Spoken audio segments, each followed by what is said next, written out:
Oh.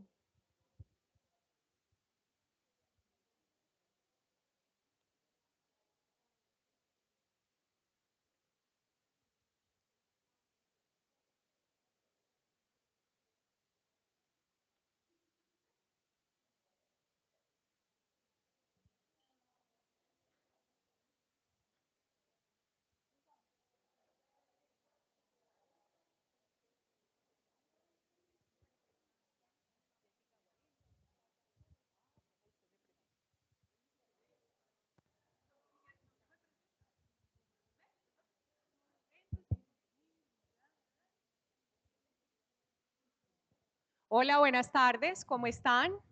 Bienvenidos y bienvenidas. Mi nombre es Isabel Cristina González. Hago parte del equipo de la gerencia de afrodescendientes del departamento de Antioquia. No sé cuántos saben que existe una gerencia de afrodescendientes y que hace una gestión importante con las demás dependencias de la gobernación. Hoy vamos a compartir un poquitico sobre la afrocolombianidad y tenemos como invitada a Jessica Agualimpia. Ella es comunicadora social, ella ahorita se va a presentar. Entonces, qué bueno que hayan podido venir y que aprendan un poquitico de este espacio. Gracias.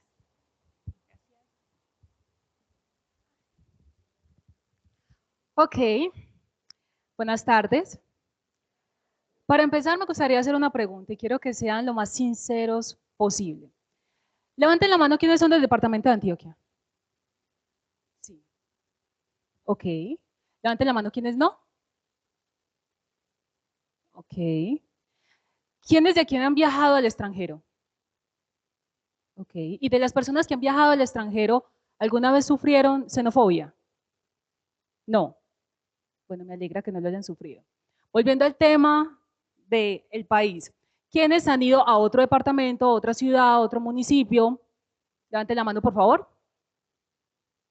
Bueno, de las personas que fueron y han estado en otros departamentos, ¿quiénes han tenido prejuicios o estereotipos con las personas de estos sitios? Levanten la mano. Ninguno. Ok. ¿Quiénes han tenido estereotipos o prejuicios con personas indígenas? Ninguno. Ok. ¿Quiénes han tenido prejuicios o estereotipos con personas afro o negras? Tampoco. O sea, con sinceridad. ¿Qué tipo de estereotipos se preguntarán? ¿O qué tipo de...? Ok, estereotipo, prejuicio, que toda mujer negra o todo hombre negro tiene por, o sea, por esencia o por regla, saber bailar, bailar o cocinar. Ok, las mujeres tienen que saber hacer trenzas, si no, es una negra chiviada. No, ahí ya vamos sacando la verdad, ¿no?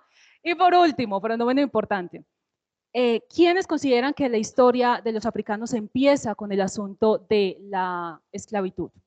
Levanten la mano. ¿Quiénes consideran que la historia de los... Ahí sí me escuchan bien. Perfecto. ¿Quiénes consideran que las personas africanas o la historia de los africanos empieza con el asunto de la esclavitud? Ninguno. Pues bien, ahora sí ya me presento. Mi nombre es Jessica Gualimpia Córdoba, más conocida en redes sociales como Jessica Cleanwater. Yo soy comunicadora social y periodista, soy investigadora, soy creadora de contenido y muy pronto escritora, y durante muchísimo tiempo me hice esa pregunta. La pregunta de, ¿será que la historia de las personas africanas empieza con el asunto de la esclavitud? Pues bien, me acercaba a muchísimas personas que yo consideraba que eran letradas, que tenían conocimiento y que tenían todo este asunto que podían sacarme de la duda. Algunas personas me salían con comentarios negativos, otras personas muy neutrales, simplemente me decían que no, que posiblemente sí, posiblemente no. Y otras personas, peor aún, me afirmaban que la historia se empezaba así. Entonces, durante muchísimo tiempo, como no estaba de acuerdo con esa respuesta, empecé a investigar y básicamente me di cuenta de lo siguiente. Debemos de comprender que África es la cuna de la humanidad, es decir, es la madre de la civilización. Y en ese orden de ideas debemos de entender que lo que tenemos hoy en día implementado, que podemos compartir y podemos decir que podemos generar una especie de apreciación, viene de aquí. ¿Cómo qué? Como la arquitectura, como el arte, como la agricultura, como la tecnología, como la gastronomía, como la educación, como la astronomía, bueno, hay un montón de cosas que vienen precisamente de esto, vienen de la madre de la civilización. En ese orden de ideas debemos de entender que África es un continente, no un país como lo han querido vender, y en este continente hay 54 países que tienen totalmente diferentes reinos o estados en donde la etnia prima por encima de todo. Es decir, el reino A, que es una etnia totalmente diferente, por cuestiones de invasión, por cuestiones de guerra, por cuestiones de lo que sea, tiene un pleito o un conflicto con el reino B. En ese orden de ideas, alguno gana, obviamente el que pierde queda sujeto a la esclavitud. Pero el tema de la esclavitud aquí era por cuestiones de guerra, no eran por cuestiones raciales.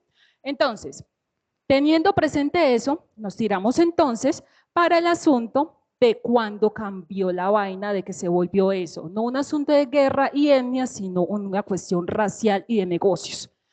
En España o en Portugal o en Inglaterra se implementó el asunto como tal de la esclavitud a partir de lo que ellos manejaban en su economía. Estamos hablando básicamente de que ellos empezaron a migrar a este continente porque ya estaban prácticamente acabando con los nativoamericanos y como vieron que tampoco les iba a funcionar el asunto de la esclavitud a las personas caucásicas y o blancas, dependiendo cómo se identificaran en ese momento, decidieron irse para acá. Y acá les fue más factible. ¿Factible por qué? Porque era un intercambio. ¿Intercambio en qué sentido? Un hombre o una mujer africana eran fácilmente intercambiables por tabaco, por bebidas alcohólicas, por telas, por espejos, por collares, por cosas banales que hoy en día decimos, pero hombre, ¿cómo van a hacer esto? Si es algo súper banal, pero en esa época era pues reiterativo para ellos y era importante. Entonces, a partir de este concepto y se dieron cuenta que era muy barato el asunto, empezaron a generar más el asunto de la esclavitud hacia allá y por cuestiones ya raciales. Entonces aquí podemos ver que ese cambio se generó. Ahora, la parte de la afrocolombianidad, vamos a entrar entonces en este detalle. Estamos hablando de 1620 que empezaron a llegar a las zonas costeras de Colombia, es decir, la zona atlántica y la zona pacífica, la costa pacífica. Y podemos decir que de estos países llegaron la mayoría de africanos esclavizados. Estamos hablando del Congo, Angola, Sierra Leona, Senegal, Malí, Ghana, Costa de Marfil y Guinea. Y estas personas que llegaron en estado de esclavitud generalmente llegaban a estas ocupaciones. Y tenemos esta cifra. Y ojo, esta cifra es la registrada, no es la oficial, porque algunas veces no registraban por cuestiones de economía, legalidad y demás. Estamos hablando de que plantaciones de caña, 5 millones de personas. Plantaciones de café, 2 millones. Criados o servidumbre, como en ese momento se les decía, 2 millones también. Minería, 1 millón. Campos de algodón, 500.000. Campos de cacao, 250.000. Y construcción, 250.000. Es decir, 11 millones de personas. Repito, registradas. Bueno, ahora empezamos con el proceso histórico afrocolombiano. Todo empieza, el proceso como tal empieza en 1810, con la creación del Estado de Cartagena. En esta creación del Estado de Cartagena, básicamente podemos decir lo siguiente. Ahí se habló por primera vez de la abolición de la esclavitud, pero como la gente que estaba metida en este congreso o en este estado de poder dijo, pues a mí no me conviene porque yo tengo personas esclavizadas, entonces pues simplemente vamos a ignorar esto. Además de que ellos no querían que se dejara de ver la propiedad privada como se veía en ese momento, las personas esclavizadas. Pues bien, de esto pasaron unos mesecitos y se generó el 20 de julio de 1810, que para los que no saben, en ese momento se dio el asunto de Florero de Llorente. Valga la redundancia, para los que no saben o se les olvidó, lo que sea, este fue un acontecimiento básicamente de excusa que los criollos intelectuales, como se les decía en ese momento, utilizaron para generar la revolución de la independencia de Colombia. Ahí es donde aparece básicamente Simón Bolívar. Pues bien, en esta parte y esta parte hay una conexión. ¿Y la conexión cuál es? Resulta que solo había un ejército y el ejército se llamaba el ejército realista, que era el ejército oficial de la corona española. Pues bien, Simón Bolívar junto con las personas que estaban implementando todo este asunto decidieron crear el ejército patriota. El ejército patriota estaba conformado por personas negras esclavizadas, por indígenas, por campesinos, por los criollos que anteriormente les había comentado y demás personas que quisieran independizarse de España y de generar la independencia de Colombia. Entonces, 1811 a 1814 se empezaron a generar guerras. Guerra, pelea para ver entonces si se generaba como tal el asunto de la abolición. Perdón, de la independencia. La abolición todavía no estaba ahí. Esta fecha es muy reiterativa y muy importante porque en esa fecha Simón Bolívar vence a José Tomás, un jefe del ejército realista. Y a su vez a Bolívar lo vence Pablo Morillo, que era un jefe del ejército realista. Entonces, él con su derrota, básicamente lo empiezan a perseguir. Entonces, él se va a Cartagena, de Cartagena se va a Jamaica y de Jamaica termina en Haití. Pero ustedes se preguntarán, ¿por qué termina en Haití? Pues bien, él tenía comunicación con Manuel Borrego. Manuel Borrego es alguien reiterativo pues, en la historia colombiana.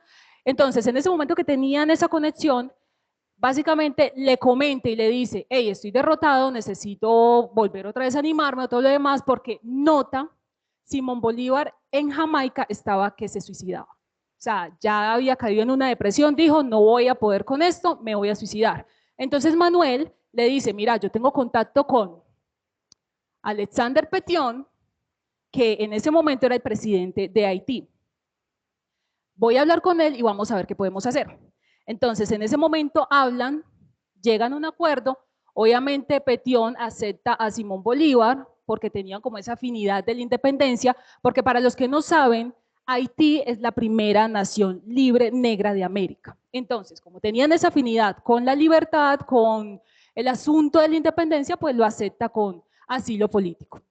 Normal, llega Bolívar, se reúne con Petion, me imagino que se toman un café, no sé, se sientan y en el momento que están ahí conversando llegan a un acuerdo. ¿El acuerdo cuál es? Petion lo apoya con el asunto de la independencia, con el asunto de lo que necesitara con respecto a esta misma, siempre y cuando Bolívar se comprometiera con, cuando se generara la independencia de Colombia, generar la abolición de la esclavitud. Entonces, Bolívar aceptó haciendo así, es decir, cruzando los dedos, pero pues dice, pues hágale, no hay ningún problema. Entonces Petion acepta, le entrega una imprenta, le entrega mosquetes, armas y todo lo que necesitara y él felizmente llega a Colombia. En el momento que llega a Colombia, no llegó con la mejor actitud que digamos porque sacó una carta. Estamos hablando que Bolívar sacó una carta en donde especificaba que todo hombre afrocolombiano o negro, dependiendo cómo se identifiquen, de 14 a 60 años tenía que estar sí o sí en el ejército patriota. Esta carta no solamente iba a las personas que en ese momento estaban esclavizadas, sino que también iba a las personas que en ese momento eran libres. Es decir, fueron amenazadas con quitarles la libertad si no estaban en este ejército. Pues bien, obligados, porque sí o sí estuvieron obligados, tuvieron que estar en ese ejército, hicieron todo el proceso de la batalla, pues todo esto, el 7 de agosto, la batalla de Boyacá, se genera la abolición. En el momento, se genera la independencia. Todo bien hasta ahí, se supone que las personas que habían luchado ya iban a generar la abolición de la esclavitud, pero no. Como les dije, Bolívar había hecho así, había cruzado los dedos y decidió no hacerlo en ese momento, sino que decidió sacar un decreto en donde básicamente generaba esto de la abolición progresista de la esclavitud. Cosa que no funcionó, porque obviamente sacando un decreto que simplemente llamaba a la razón a las personas, pues no. Entonces, se pasó esto, no pasó nada con esto, la gente todavía seguía esperando que se generara como tal el asunto, pero pues nada. Aquí, el 21 de julio de 1821, el Congreso de Angostura genera como tal una especie de ley, podríamos decir, de una liberación ordenada o una liberación gradual, cosa que tampoco funcionó. Entonces, a partir de eso, generaron otra ley, porque se pasaban de ley tras ley tras ley, decreto, decreto tras decreto, y pues bien, esa ley básicamente se llamó la ley de manumisión. La ley de manumisión trataba de que las personas nacidas en esta fecha, hasta los 18 años, eran personas pues sujetas a la esclavitud, pero cumplían los 18 años y automáticamente eran libres. Ya se podrán imaginar que tampoco funcionó, porque primero no les iba a funcionar a las personas que estuvieron en la lucha, es decir, las personas que tenían 60 años, por ejemplo, no iban a quedar sujetas a esto. Y segundo, las personas esclavizadoras decidieron dejar de registrar a los niños nacidos. Entonces, pues ya se podrán imaginar. Ahora, la gente que decía, listo, vamos a cumplir con esto, lo vamos a cumplir dependiendo de algo más. Ahí fue que sacaron otra ley. La ley que sacaron fue la ley de aprendizaje. Esa ley de aprendizaje básicamente se trataba de, usted cumplía 18 años, se va a quedar sujeto 7 años más para poder generar un aprendizaje y también para poder pagar lo que es la comida, el vestir, la ropa y todo lo demás. Es decir, la persona que hubiera nacido acá no salía a los 18, sino que salía a los 25 años. Y eso, que podría salir un poquito más porque algunos no quedaban registrados. Pues bien, durante todo ese tiempo la gente siguió luchando, luchando para que se generara como tal el cumplimiento de la palabra de Simón Bolívar con la abolición de la esclavitud, hasta llegar a esta fecha. Que esta fecha vendría siendo el 21 de mayo de 1851. Estamos hablando que pasaron literalmente 43 años para que se cumpliera esto, que por fin se generó la firma, ojo, la firma de la abolición de la esclavitud, bajo el mandato de José Hilario López. Obviamente, esto también tenía una conexión y la conexión era que se iba a indemnizar no a las personas que habían estado en esclavitud, sino a las personas que habían estado a favor de la esclavitud, es decir, los esclavizadores. Ahí ya nos damos cuenta del por qué algunas veces vemos esta desigualdad en sentido de región, en sentido económico, educativo y todo lo demás con respecto al asunto gradual de economía. Pues sí, aquí se firmó, pero no se ejecutó. Es decir, pasaron 10 meses más para que por fin se generara la abolición de la esclavitud. Estamos hablando de 1852, el 1 de enero. Pues bien, después de que ya se generó como tal la abolición de la esclavitud y las personas que en ese momento estaban vinculadas con este asunto, ya con lo poco o nada que tenían, ya empezaron a migrar. Entonces empezaron a migrar y empezaron a generar una especie de lucha, pero en otro sentido. Esta lucha que básicamente se trató ya era no ser vistos como personas libres, porque ya lo eran, sino ser vistos como personas ciudadanas dentro de un contexto legislativo y obviamente de derecho y con obligaciones dentro de los procesos constitucionales de Colombia, es decir, que fueran incluidos, que fueran vistos como comunidades étnicas, que fueran vistos como tal, como sujetos de derecho, y sobre todo que se incluyeran en las constituciones, porque recuerdan que se sacaron 2 constituciones. Pues bien, ya después de esto, y después de entender que realmente se ha generado un cierto tipo de lucha durante muchísimo tiempo, podemos hablar de esto, de las conexiones y los aportes. Simplemente aquí decidí agregar a algunas personas que son relevantes, importantes para la historia, no solo afrocolombiana, sino colombiana, para darles un contexto y darles un ejemplo de las conexiones que podemos decir que tenemos. Pues bien, acá tenemos a Juan José Nieto Gil, que vendría siendo el primer presidente negro que tuvo Colombia, que Básicamente nos venimos a dar cuenta de él como en el 2015, 2016, porque me incluyo, porque literalmente él no aparecía ni en los libros de los presidentes, lo digo porque yo tengo un libro allá en mi casa, no aparecía, y si en algún momento aparecía, aparecía blanqueado, o sea, no aparecía como era generalmente. Entonces, pues bien, acá tenemos el primer presidente. Acá tenemos en la parte de educación a Doris Inestrosa, que vendría siendo una de las primeras doctoras en matemática que tuvo Colombia, o que ha tenido Colombia, que de hecho creó una fundación para apoyar la educación no solamente a los afrocolombianos, sino a los colombianos en general. Aquí tenemos a Manuel Zapata Olivella, uno de los mejores escritores que ha tenido Colombia, que se lo dejo a criterio de ustedes con respecto al por qué nunca fue relevante, nunca fue aportante en sentido como que los medios de comunicación como que se volcaran ante él, podríamos decir, que fue escritor, médico y antropólogo.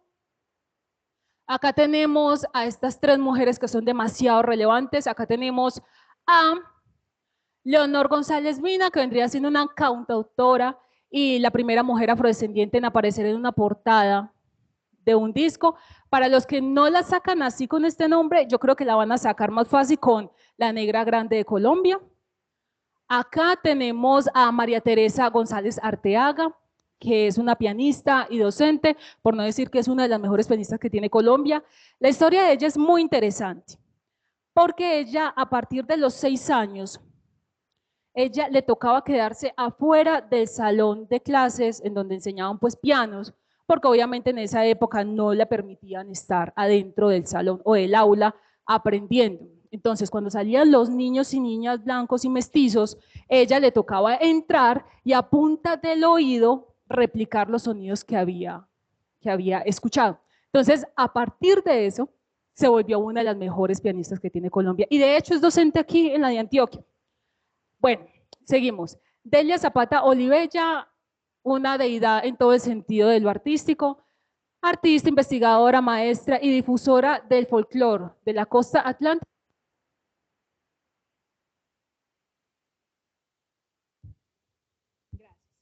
¿Sí? Ahí. De la costa pacífica. Acá tenemos a Lisa Andrafueda. Lisa Andrafueda es un nombre artístico, para que lo tengan presente, escritora de obras literarias. Estoy más que segura que alguna vez nosotras hemos leído alguna obra de ella. Acá tenemos a Edgar Rentería, beisbolista de las Grandes Ligas. Tenemos a Kim Pambelé, es boxeador 2 veces campeón mundial. Tenemos a María Isabel Urrutia, es atleta, es ministra. Me faltaron obviamente otros como Ben Cosbiojo, que ya sabemos que era un rey, como les había explicado anteriormente, que un reino peleaba con otro reino y pues bueno, el que perdía pues ya quedaba sujeto a la esclavitud. Entonces era literalmente un rey y fue el creador de San Basilio de Palenque, el primer palenque de América Latina. Bueno, y tenemos a otras, pues Francia Márquez, que independientemente del asunto de que es la primera vicepresidenta, perdón, de Colombia, la primera mujer negra vicepresidenta, es una mujer sumamente influenciable en sentido de lo ambiental y así sucesivamente me podría quedar hablando de más personajes que realmente son relevantes, importantes para la comunidad afrocolombiana y sus aportes y todo lo que ha generado su investigación a, obviamente, generado como tal el aporte y el empuje de lo que nosotros hoy en día podemos decir Colombia y todos sus avances. En ese orden de ideas, después de esta presentación, después de mostrarles como muy por encimita lo que es la historia y el recorrido de los afrocolombianos y su descendencia y todo lo demás, nada más queda invitarlos a que esta información de manera muy sincera, de manera muy concreta y sobre todo muy consciente, la compartan para que todos comprendamos que esta historia no solamente le pertenece a las personas afrocolombianas, sino a todos los colombianos. Y sobre todo que podamos comprender que es importante aprender y desaprender juntos. Así que muchas gracias por la atención prestada y si tienen alguna pregunta, pues quedo abierta a contestarles.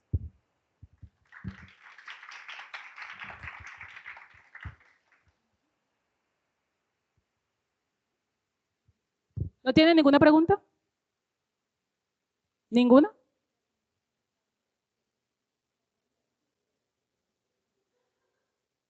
¿No ninguna?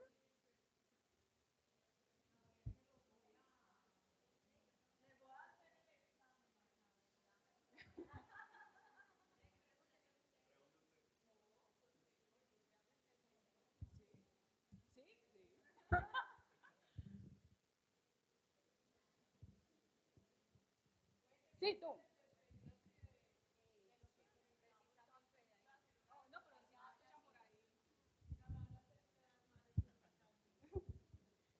Mi pregunta es, tú dices que la sociedad se deriva de un, bueno, ¿cómo le digo? Tú iniciaste diciendo que un reino con otro reino, ¿sí? Pero que esto, todo se deriva de África. ¿Qué hay, o sea, qué sustenta, qué valida esa información de que todo viene de África? ¿Qué sustenta la información de que todo deriva de Sí, o África? sea, Sí, exactamente. debemos de comprender de que literalmente el nacimiento de todo ser vivo empieza desde ese contexto. O sea, históricamente ya está comprobado. Ya si me estás preguntando que yo te dé datos exactos, que yo te diga desde qué año a qué año, desde ahí partió, desde que, no sé, el Homo sapiens o todo este asunto, ya sería como otra temática y que nos podríamos quedar muchísimo tiempo, pero por eso no esperamos a otros compañeros porque tenemos el tiempo muy limitado. Pero si quieres, yo te comparto la información desde el tiempo de Homo sapiens y Erecto sapiens y todo este asunto, porque ya está comprobado que es desde allá que empieza todo.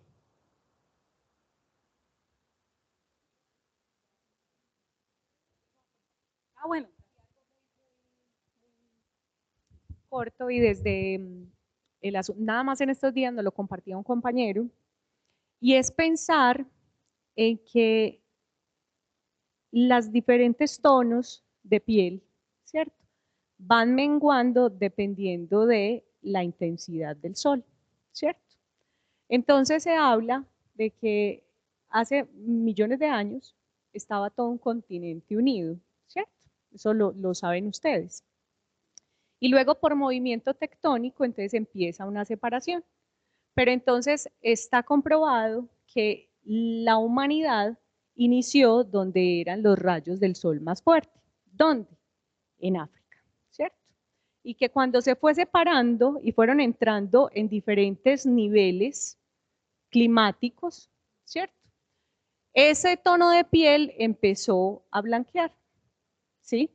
Entonces, una de las razones que decía él, no hay diferentes razas, hay una sola raza, solo que dependiendo de este espacio geográfico en el que se desarrolle, hay unos cambios. Pero todo radica desde esta base, desde este principio. Y no sé si lo han analizado, pero África tiene una particularidad y es que encaja en los demás continentes, ¿sí? Entonces, desde ahí, desde el lado, digamos, geográfico, hay una razón para pensar que es África el continente madre, como lo hemos denominado. Y ya como dice Jessica, pues hablar de el primer hombre que se encontró fue allá, ¿cierto? Entonces es también como empezar a mirar eso. Y no es decir, ay, pero entonces ya son los supremos, ya son, vea, vamos a entrar a deberles, como me dijeron en otra conferencia. Ah, no, ya nosotros les debemos a ustedes. Y no es una deuda, es un reconocimiento, ¿cierto? Es devolverle a quien es dueño lo que le merece, ¿cierto? Lo que merece. Y por otro lado, es importante para nosotros que ustedes, y me parece, y también le iba a hacer la pregunta a Jessica, que cómo le parecía a ella que en esta institución educativa de educación superior no hubiesen prejuicios, estereotipos y espero que ni racismo ni discriminación, ¿cierto? Y me encantaría escuchar a la comunidad afro de esta institución diciendo eso, o sea, afirmando que no ha sido vulnerado en ningún momento, ni por su forma de vestir, de hablar, de lo que come, cómo se peina, cómo camina fenotípicamente, cómo está conformado, ¿cierto? Entonces eso me encantaría y me alegraría muchísimo el corazón, que esta institución vaya por tan buen camino que no haya ningún síntoma de racismo, discriminación, xenofobia y cualquier forma de violencia, ¿cierto?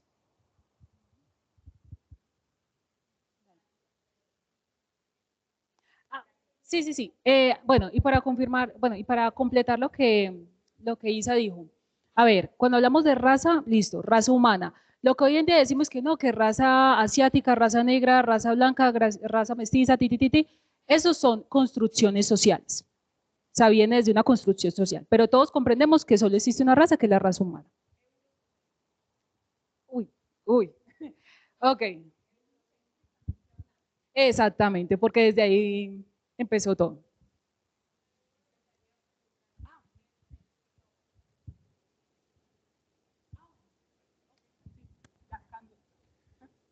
A mí me gustaría preguntar por qué el término afrodescendiente se limita únicamente a personas con tez negra y no a personas del África. Pues en África hay otros países como Egipto, en donde las personas pues no tienen esta característica Ok. de genotipo. Ok, cuando se negro. habla de contexto de afrodescendiente, son personas que físicamente no pueden tener algunos rasgos de las personas negras, pero vienen desde una descendencia afro. Es decir, tú puedes tener el tono de piel extremadamente blanco y puedes tener el cabello afro. Y eso no significa que seas una persona blanca, sino que eres afrodescendiente. Sino que ya es decisión de la persona decir y aceptar su afrodescendencia o no. Y cuando se habla de negro es porque se tiene las características, no solamente el tono de piel, sino los ojos, la nariz, los labios, no sé, el cuerpo, que ya automáticamente te relaciona con la descendencia negra.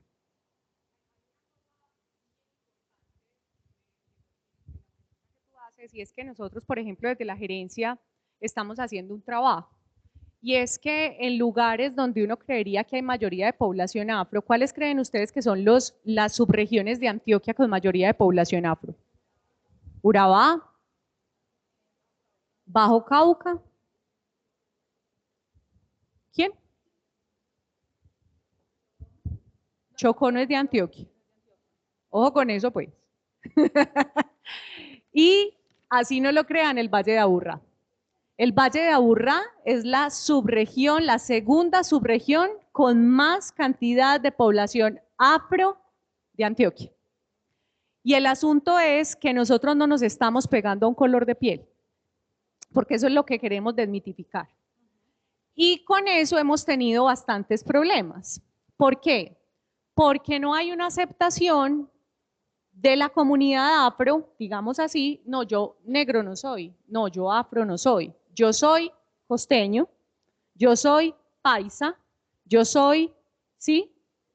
Pero nosotros queremos desmitificar que es que el afro o el negro no riñe con ser antioqueño, ¿sí? Y no riñe con un tono de piel. Cuando yo me autorreconozco, no necesariamente tengo que ser negro o negra, ¿sí? Mi abuela era una mujer negra e Isabel no se autorreconoce por respeto a la comunidad. ¿Por qué? Porque no tengo ninguna práctica cultural, ancestral, tradicional que me diga, usted es una mujer afro o negra, ¿sí? Entonces lo primero es que la afrodescendencia, aquí tenemos dos términos interesantes, y es afrocolombiano y afrodescendiente. Entonces el término afrocolombiano se hizo básicamente desde asuntos jurídicos pues, y normativos. Entonces, no, es que hay que nombrarlos de alguna manera. Entonces los nombran como comunidad negra, afrocolombiana, raizal y palenquera, que son esos grupos poblacionales que tenemos aquí en Antioquia, ¿sí? Y en Colombia, porque por eso está por ley. Pero entonces el afrocolombiano dice, y entonces si soy afrocolombiano deje de ser afrodescendiente. ¿Ustedes qué creen? Vuelvo y repito, si soy afrocolombiano, ¿dejo de ser afrodescendiente? No. No, porque mi raíz siempre será ¿qué? África. ¿Sí? Así hayan pasado miles y miles de años.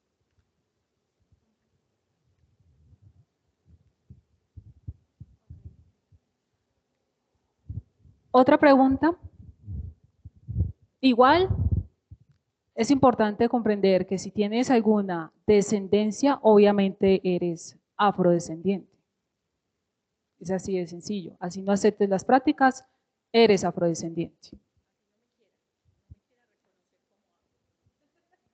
Es que nos pasa una particularidad y es que muchas veces, y más que todo, ojo, en instituciones educativas de educación básica y secundaria, Y es que uno va a dar un taller y hay un niño fenotípicamente afro, ¿sí? Y uno dice, ¿quién es una persona afro? Él, ¿cierto? O sea, todos son como, y el niño es como, si yo ni siquiera sé qué es afro, yo soy un niño, pero yo no sé qué es ser afro, ¿sí? O quiénes son las personas negras, él, ¿cierto? Entonces nosotros, ¿qué queremos? Que eso no se dé, porque es que a mí nadie me obliga a ser lo que el otro cree que soy por mi forma, por mi fenotipo, o por mi forma de vestir, o por mi forma de hablar. ¿Listo? Entonces queremos también dejarles ese mensaje.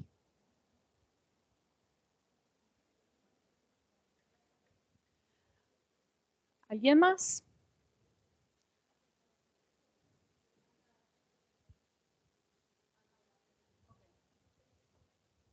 Compañero, pregunte.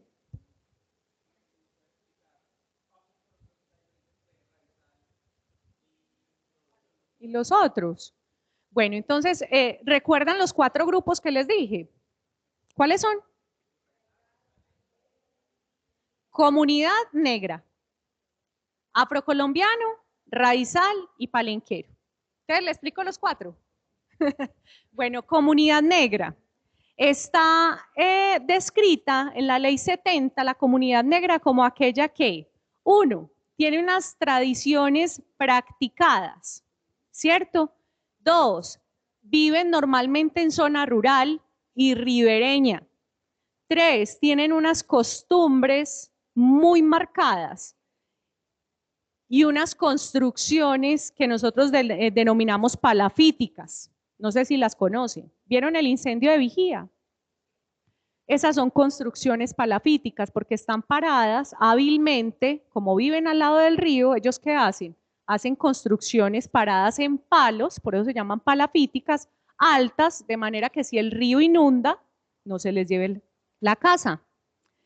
Comunidades negras están consideradas todas aquellas que vienen por toda la cuenca del Pacífico, ¿sí? Y hay una discusión legal, porque entonces si yo me salgo de la comunidad, ¿dejo de ser negro? No, porque a donde voy, dicen que siempre la cultura viaja con uno, a donde usted vaya.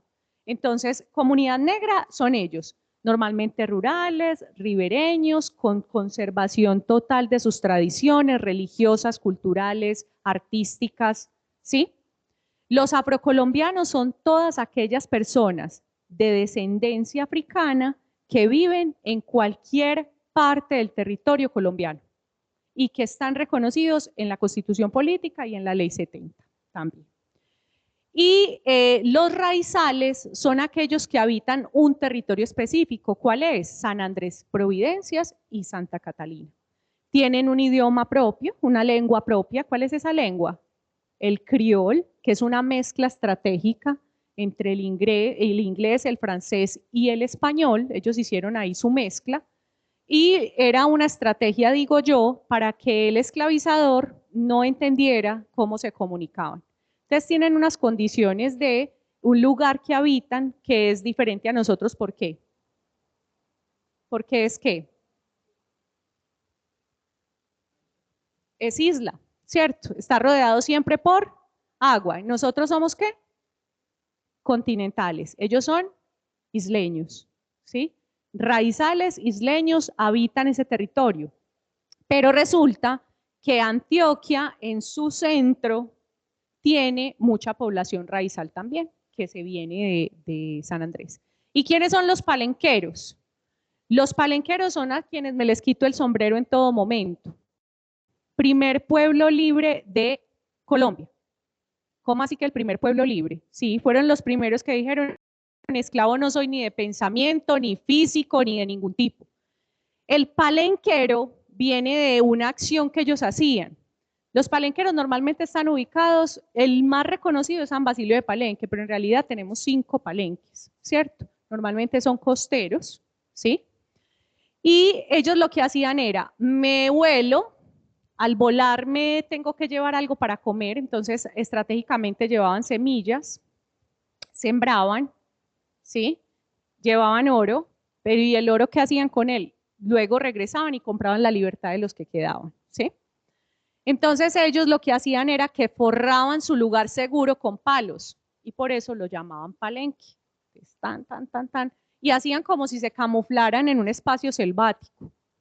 Esos son los palenques. Los palenques tienen también una lengua propia, el palenque criollo. Estratégicamente estos no combinaron, sino que quitaron algunas letras del castellano. Y al quitar esas letras, entonces armaban otras que confundían en cierta medida al esclavizador.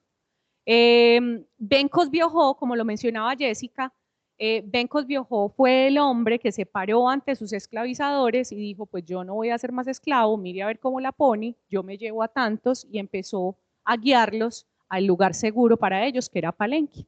Entonces las diferencias están ahí, ¿cierto? Un lugar de habitación, pero todos son afrodescendientes, todos son afrocolombianos porque habitan un territorio, solo que algunos tienen unas prácticas y una lengua propia. Esa es como la diferencia.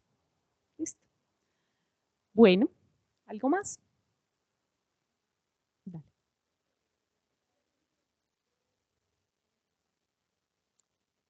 Los mismos que tiene cualquier mestizo. Los mismos que tiene cualquier mestizo. Recuerden, pero yo te voy a contar, no es que por ser afro tienen unos beneficios. Hay unas acciones afirmativas, así lo llama la ley, ¿cierto? Esas acciones afirmativas se dan por tanto tiempo de esclavización, de daño, ¿sí? Entonces hay que hacer una remuneración a ese daño. Y nosotros, por ejemplo, como gobernación que tenemos becas región para comunidad afro, que la saca la Secretaría de Educación y Gilberto Echeverry, les pagan todo, manutención, tienen que estar muy atentos por si les interesa, manutención, les paga el semestre de la universidad, pero hay unos requisitos, obvio. Primero, autorreconocerse como afro. Y ustedes dirán, bueno, ¿y yo cómo me autorreconozco? El Ministerio de Interior es como el ministerio que legaliza y que confirma que usted es afro o no. Usted hace un registro, monta su foto, monta la foto. Ojo con esto, usted monta su foto. Ah, pero es que este es mestizo. Ah, pero monta la foto de su abuela. Ah, este tiene descendencia afro. ¿Sí? ¿Ya? Ascendencia afro. Entonces hay otros beneficios, tenemos muchos beneficios, tenemos con la Universidad de Antioquia también unos cupos, yo espero que Uniremington también estemos gestionando unos asuntos de descuentos, unos asuntos pues como importantes. Empezamos apenas, este es nuestro primer acercamiento con Uniremington, pero esperamos seguir.